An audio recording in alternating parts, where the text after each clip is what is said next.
Bhavnagar LCB police સ્ટાફના માણસો Bhavnagar LCB office ખાતે હાજર હતા તે દરમિયાન બાતમી મળેલ કે અમદાવાદ ધોલેરા હાઈવે અધેલાઈ સર્કલ ધોલેરા તરફ જવાના રસ્તે 100 મીટર એક બંધ બોડીનું કન્ટેનર GJ15 AX 1084નું શંકાસ્પદ હાલતમાં પડેલ છે અને એમાં કોઈ પણ શંકાસ્પદ વસ્તુ ભરેલ છે, જેથી બાતમીવાળી જગ્યાએ રેડ કરતા ટ્રક કન્ટેનરમાંથી દારૂની બોટલ નંગ 12,984 જેની કિંમત ₹24,23,640 સહિત 39,23,640 મુદ્દા માલ મળી આવતા તેના વિરુદ્ધ ભાવનગર વેળાવદર પોલીસ સ્ટેશનમાં પ્રોહિબિશનની અલગ અલગ કલમો હેઠળ ગુનો દાખલ કરી આગળની કાર્યવાહી હાથ ધરી છે।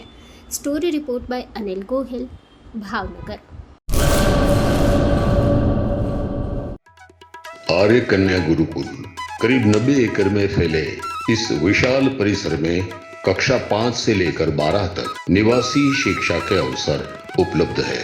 इसके अलावा स्थानीय कन्याओं के लिए केजी से लेकर 12वीं कक्षा तक गुजराती तथा अंग्रेजी माध्यम स्कूल भी कार्यरत है।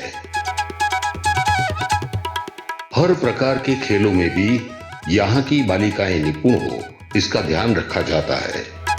यहाँ कन्याओं को वेदों के प्राचीन मंत्रों के संस्कारों के साथ विज्ञान और टेक्नोलॉजी से जुड़ी आधुनिक शिक्षा दी जाती है।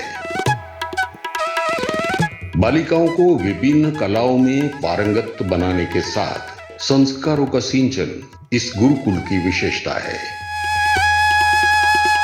आर्य कन्या गुरुकुल पोरबंदर में एडमिशन के लिए संपर्क करें 8258040404।